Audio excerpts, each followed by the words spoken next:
I thought my daughter's letter would be the perfect wedding gift for her father. Instead, it became the moment that shattered his new marriage before it even began. Hi, everyone. I'm Sarah, and I need to tell you about the day my 16-year-old daughter, Emma, taught me that sometimes love requires courage, and sometimes the truth comes with a price nobody expects to pay. 3 years ago, my marriage to David ended. Not in flames or screaming matches, but in that quiet, suffocating way that happens when two people realize they've grown into strangers sharing the same house. We tried counseling, date nights, even a second honeymoon, but sometimes love just isn't enough to bridge the gap between who you were and who you've become. The divorce was as amicable as these things can be. David moved into a downtown apartment with exposed brick walls and floor-to-ceiling windows that Emma absolutely loved. I kept our suburban house with the garden she helped me plant when she was 7. We did joint custody the right way, putting Emma first, attending her school events together, even sharing holidays without the awkwardness that destroys so many families. David is a good man. That's what made everything so much harder. He's the kind of father who never missed a soccer game, who taught Emma to change a tire before she could even drive, who still calls her every Thursday evening just to hear about her day. At 44, he's got this easy smile and infectious laugh that made him successful in marketing and made Emma adore him from the moment she could focus her baby eyes. When David met Victoria 8 months ago, I genuinely felt happy for him. She's 38, polished in that real estate agent way where everything about her seems curated for success. Perfectly highlighted blonde hair, designer clothes that probably cost more than my monthly salary as a high school English teacher, and a confidence that fills every room she enters. David lit up around her in a way I hadn't seen since our early years together. Emma seemed to adjust well initially. She liked Victoria's modern apartment, her extensive shoe collection, and the way she made David laugh during their weekend visits. Victoria was pleasant enough during school pickups and brief conversations, though I noticed she had a way of redirecting conversations away from Emma's activities or achievements. But David was happy, and I figured that was what mattered most. The engagement happened fast. 6 months after they met, David called me first, which I appreciated, asking if I thought Emma would be okay with it. I told him the truth. Emma wanted him to be happy, and if Victoria made him happy, then Emma would find a way to be happy too. That's the kind of kid she is, mature beyond her years, empathetic to a fault, always putting other people's feelings before her own. Emma is the best parts of both David and me. She has his optimism and my tendency to overthink, his social ease and my love of words. She's the kid who writes poetry in her spare time, who volunteers at the animal shelter every Saturday morning, who still hugs me goodnight even though she's taller than me now. She's got David's dark hair but my green eyes, and when she smiles, really smiles, it's like watching sunrise. The thing about Emma is that she believes in love stories. Even after watching her parents' marriage crumble, she still believes that people can find their happy endings.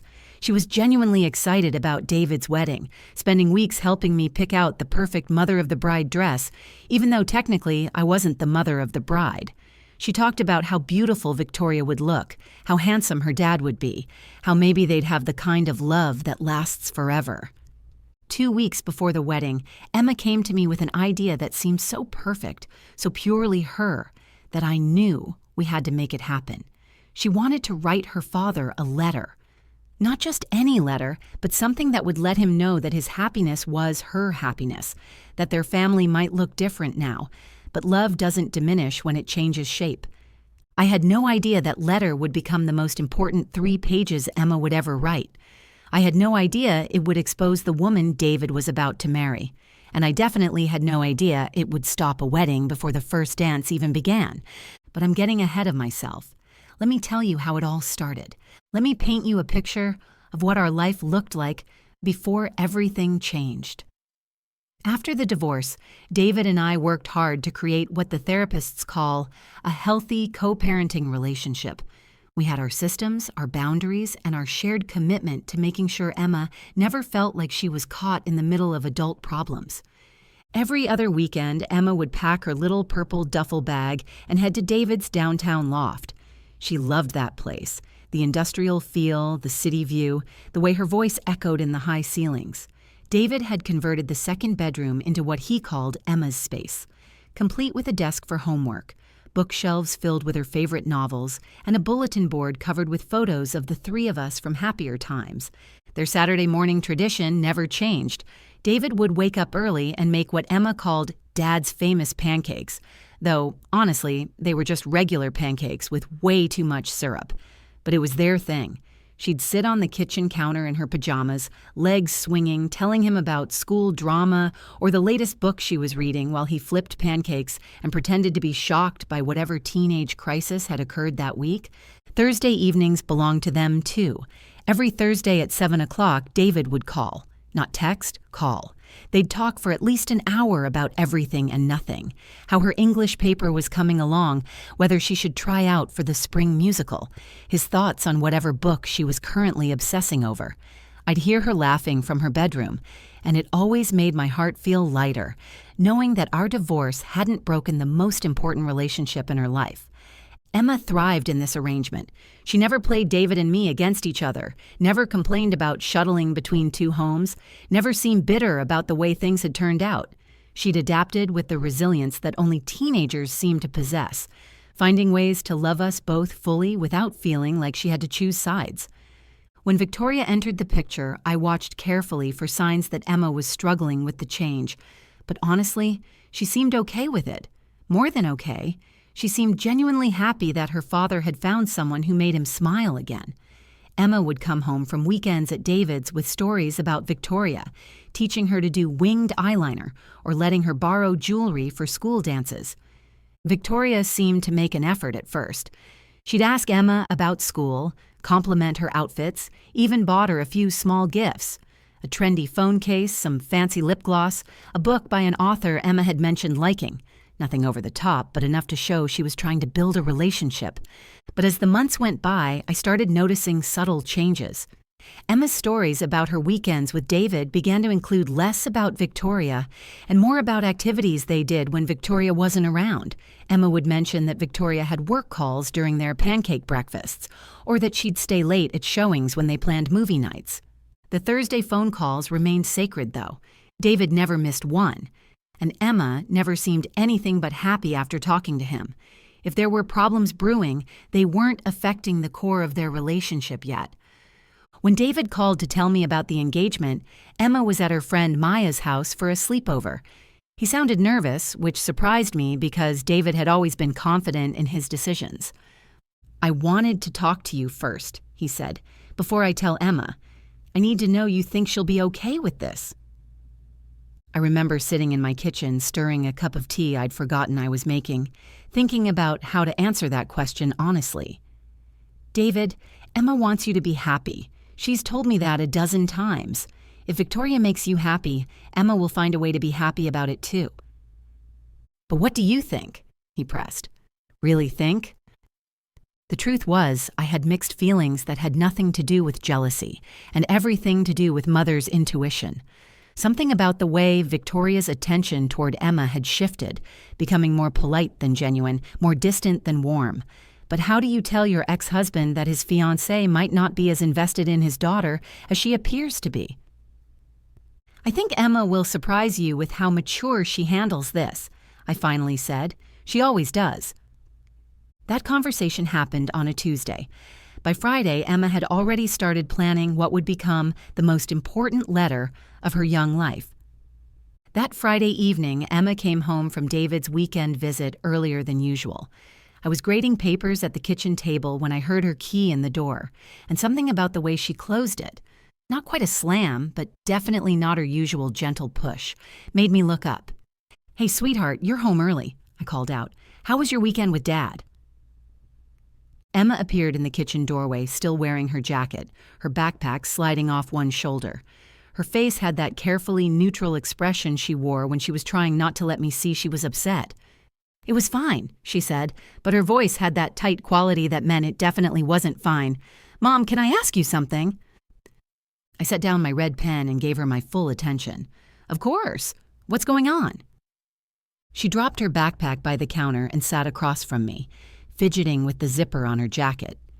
"Do you think Victoria actually likes me?" The question hit me like a punch to the chest, but I kept my expression calm. What makes you ask that, honey? Emma stared at the table for a moment before answering. This weekend, when Dad was making pancakes, Victoria came into the kitchen and said something about how she couldn't wait until they had their own place so they could start their own traditions. When I asked what she meant, she said maybe it was time for Dad to focus on building his new family instead of holding on to the past. My heart sank. Emma, what did Dad say to that? He laughed it off and said I'd always be part of his family, but Mom... Emma's voice got smaller. She wasn't joking, I could tell by the way she looked at me, like I was this problem she had to solve. I reached across the table and squeezed her hand. Sweetheart, I'm sure she didn't mean it that way. I moved my chair around the table so I could hug her properly. Emma, listen to me. Your father loves you more than anything in this world. That has never changed, and it never will change no matter who he marries. But what if Victoria makes him choose? She whispered against my shoulder. It was the question I'd been dreading, the one that had been keeping me awake at night ever since David announced the engagement, because deep down I had the same fear. Then he'll choose you, I said firmly, hoping I sounded more confident than I felt, every single time. Emma pulled back and wiped her eyes. I want to do something for their wedding, something that shows Dad that I'm happy for him, that I support his decision, but also that I'm not going anywhere. Is that stupid? That's not stupid at all. What did you have in mind? I want to write him a letter. Not just a card with congratulations, but a real letter telling him how I feel about everything, about the divorce, about Victoria, about our relationship. I want him to know that I understand love isn't something you run out of. It's something that grows. As she spoke, her face transformed from sad to determined. This was Emma at her core. Thoughtful, generous, brave even when her heart was breaking. I think that's a beautiful idea, I told her, and I'd be honored to help you write it. We spent the next hour at that kitchen table, talking through everything Emma wanted to say. She wanted to thank David for the way he'd handled the divorce, acknowledge that she knew Victoria made him happy, and express her hope that their blended family could work. What neither of us realized was that letter would become so much more than a wedding gift. It would become the test that revealed who Victoria really was and what she truly thought of the daughter David loved more than life itself. Over the next 2 weeks, Emma and I worked on that letter every evening after dinner.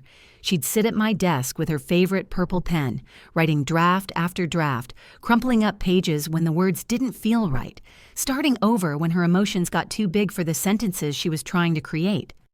I watched my daughter pour her heart onto paper with an intensity that both amazed and worried me.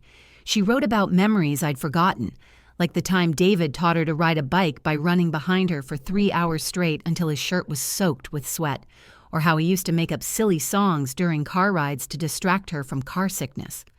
Mom, does this sound too desperate?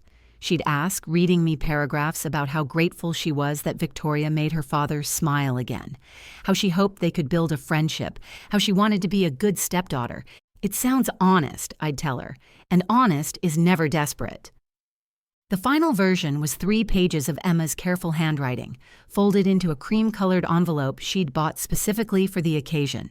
She wrote, "For Dad, with all my love. Emma," on the front, in her best penmanship, the letters perfectly straight like she'd used a ruler.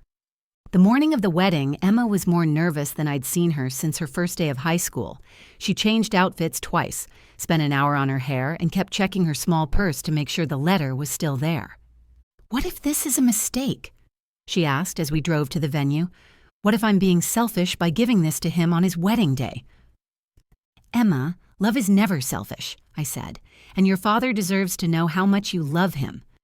The venue was gorgeous, a garden pavilion with white roses everywhere and string lights that would be magical once the sun set.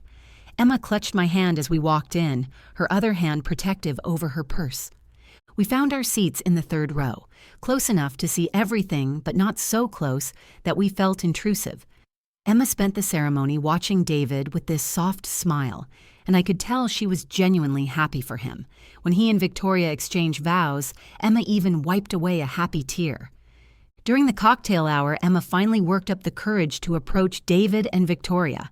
I watched from across the patio as she walked over to where they were greeting guests, her small frame looking even smaller next to Victoria's towering heels and David's broad shoulders. "Dad," I heard Emma say, her voice bright with excitement, "I have something for you."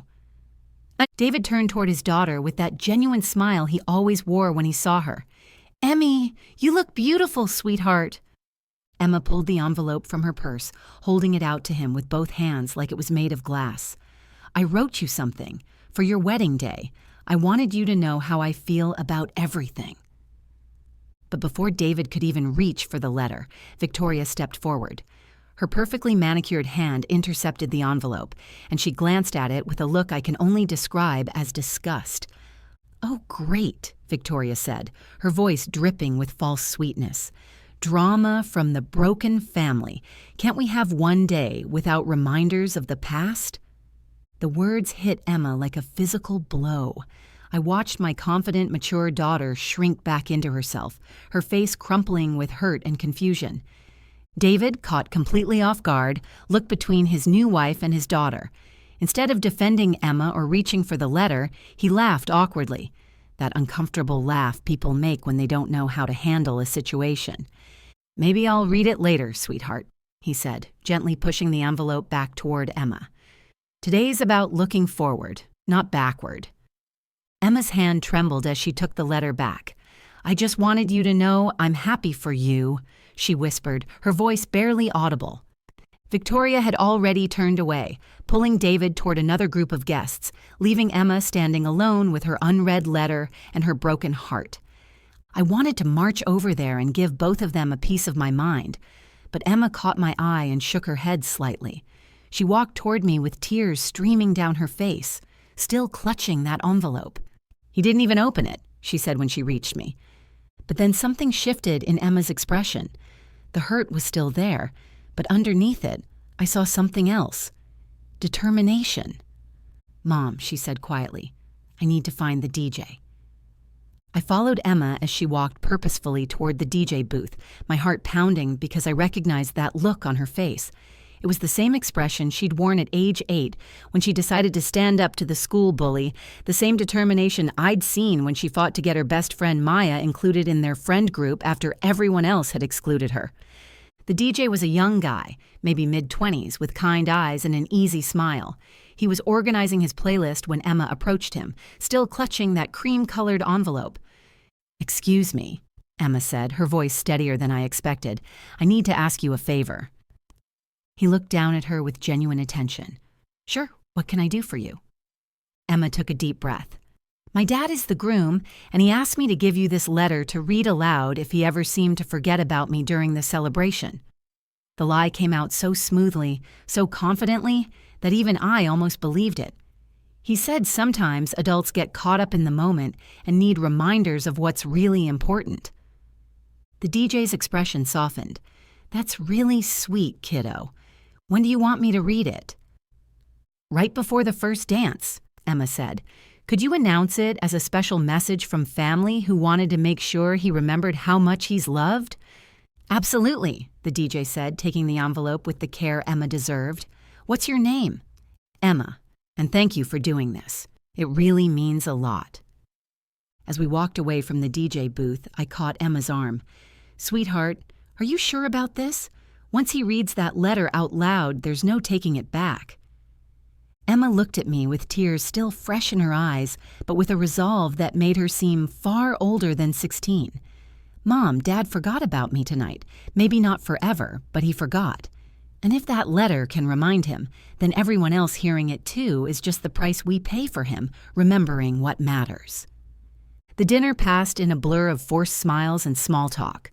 I watched Victoria glow in her spotlight, accepting congratulations and compliments, while David played the part of the happy groom. Emma picked at her chicken and kept glancing toward the DJ booth, her anxiety written all over her face. Finally, the moment arrived. The DJ stepped up to his microphone as the last dinner plates were cleared away. "Ladies and gentlemen, before we invite our happy couple to the dance floor for their first dance, I have a special message that was requested to be shared tonight. This is from Emma, daughter of the groom, who wanted to make sure her father knew how much he's loved." The room fell quiet. I saw David's head snap up in confusion, his eyes searching the crowd until they found Emma. Victoria's smile faltered as she realized something unplanned was happening. The DJ unfolded the letter, and Emma's careful handwriting became words that filled the garden pavilion. "Dad, I know today is about your new beginning, but I wanted you to know that our relationship isn't an ending or something to leave behind. You taught me that love multiplies. It doesn't divide. When you used to read me bedtime stories, you showed me that every story can have multiple, happy endings." Victoria's face went white, then red. David stood frozen, his mouth slightly open. The DJ continued, "You taught me to ride a bike by running behind me for 3 hours until your shirt was soaked with sweat, and you never once complained. You taught me that being a good person matters more than being a perfect person. You taught me that families can look different and still be full of love." I watched Emma's words wash over the crowd. People were wiping their eyes, smiling, nodding in recognition of a father's love. "I'm not asking you to choose between your past and your future, Dad. I'm asking you to remember that I want to be part of both. Victoria makes you happy, and that makes me happy too. I hope I can be a good stepdaughter, and I hope our family, all of us together, can be something beautiful and new." But before the DJ could finish reading, Victoria lunged forward and grabbed the microphone from his hands. "Stop!" she shouted, her composure completely shattered. "This is inappropriate. This is my wedding day, not a therapy session for his broken family." The garden fell silent except for the sound of Victoria's heavy breathing and the distant hum of traffic. Every single person stared at her in shock. The music had stopped, and so had David's smile. For what felt like an eternity, nobody moved. Victoria stood there holding the microphone, her chest heaving, her perfect wedding makeup starting to smudge. The entire wedding party, 200 guests, stared at her in stunned silence. Then David stepped forward. He didn't look at Victoria. His eyes were locked on Emma, who sat frozen in her chair, tears streaming down her face. "Give me the microphone, Victoria," David said quietly. "David, Victoria started, but he held up his hand. "Give me the microphone." Victoria reluctantly handed it over, her face cycling through emotions: anger, embarrassment, defiance, and finally, fear. David took the microphone and walked closer to where Emma and I were sitting. When he spoke, his voice was thick with emotion. "Emma, I need to apologize to you, and I need to do it in front of everyone here because my failure was public, so my apology should be public too." Emma looked up at her father, hope and hurt warring in her expression. "I forgot tonight," David continued, his voice breaking slightly. "I forgot that you're not my past. You're my present and my future. I forgot that becoming a husband again doesn't mean I stop being your father. I forgot that the love you just shared with everyone here isn't drama or baggage. It's the most precious gift I could ever receive." Victoria's face was changing from red to purple. "David, stop. You're embarrassing us both." David turned to look at his new wife, and I saw something in his expression I'd never seen before. Disappointment so deep it looked like grief. "No, Victoria, you embarrassed yourself. Emma wrote me a letter full of love and support for our marriage, and you called it drama from a broken family. But the only thing broken here is your inability to see that loving my daughter isn't a threat to loving you." The crowd was completely silent. Several people had their phones out, but no one was taking pictures anymore. They were just witnessing something raw and real. Victoria's mask finally slipped completely. "I'm not doing this," she hissed. "I'm not spending my marriage competing with your ex-wife and your needy teenager for your attention. If you choose your baggage over our future, then this was all a mistake." She ripped off her veil, threw it at David's feet, and stormed toward the exit. Her maid of honor and a few family members hurried after her, but most of the guests remained seated, unsure of what to do. David watched her go, then turned back to Emma. He handed the microphone to the DJ and walked over to our table. "Emma," he said, kneeling beside her chair, "I'm so sorry. Can you ever forgive me?" Emma threw her arms around his neck and sobbed. "I just wanted you to be happy, Dad. I just wanted you to know I love you. "I know, baby, I know, and I love you too, more than anything in this world." The DJ, bless his heart, started playing soft music. Some guests began to leave, but many others came over to hug Emma and tell her how beautiful her letter was. David's best man announced that the bar would remain open for anyone who wanted to stay and celebrate family in all its forms. What happened next surprised everyone, including me. David stood up, took Emma's hand, and led her to the dance floor. "We never got to plan a father-daughter dance," he said, "but we're going to have one now." As they swayed to the music, Emma's head on her father's shoulder. There wasn't a dry eye in that garden. This wasn't the wedding anyone had planned, but it was the moment that saved a relationship that should never have been at risk. 6 months later, David and Victoria's marriage was officially annulled. David told me later that he realized anyone who saw Emma's love as competition wasn't someone he could build a life with. He's been in therapy, working on his boundaries and his relationship with Emma. Emma still writes her father letters, but now he reads every single one the moment she gives it to him. Their Thursday phone calls happen twice a week now, and their Saturday morning pancakes? Those are sacred again. As for Victoria, she learned something important that day. Some families can't be broken, no matter how hard you try. Love doesn't diminish when it's shared, it multiplies. And sometimes it takes a 16-year-old girl with a purple pen and a brave heart to remind the adults in her life what really matters. The truth is, Emma's letter didn't just stop a wedding. It saved a father-daughter relationship and taught all of us that love should never be conditional or convenient. You know, when people ask me what I learned from that whole experience, I always tell them the same thing.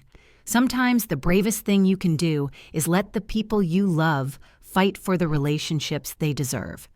Emma could have stayed quiet, could have accepted that her father was moving on without her. Instead, she chose courage. That letter didn't just change David's wedding day. It changed his entire perspective on what family means. It reminded him that love isn't a finite resource that gets divided among people. Real love grows stronger when it's shared with more people, not weaker.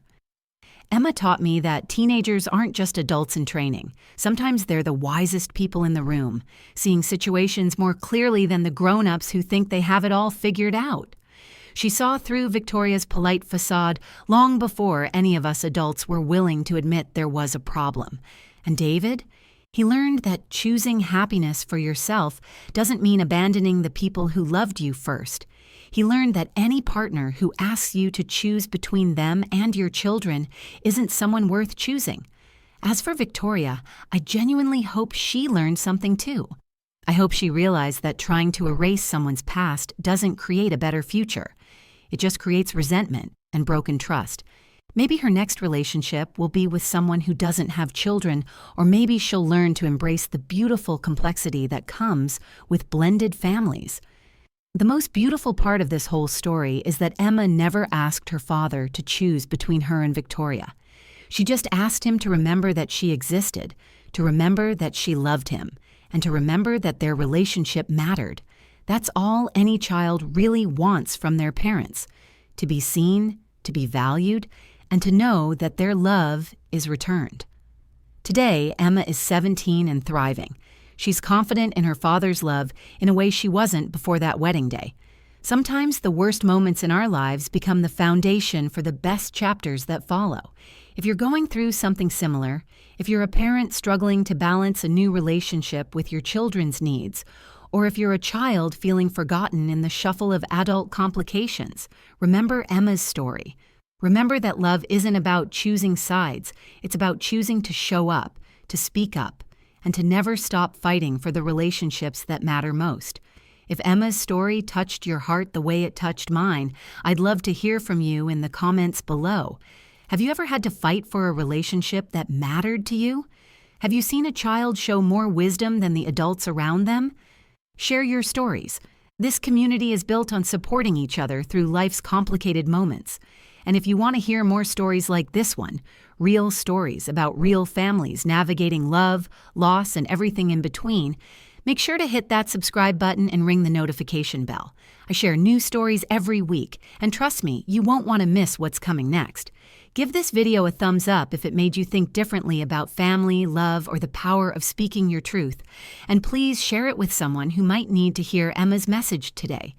Sometimes we all need a reminder that love multiplies when we're brave enough to share it. Thank you for listening to Emma's story, and thank you for being part of this incredible community. I'll see you in the next video.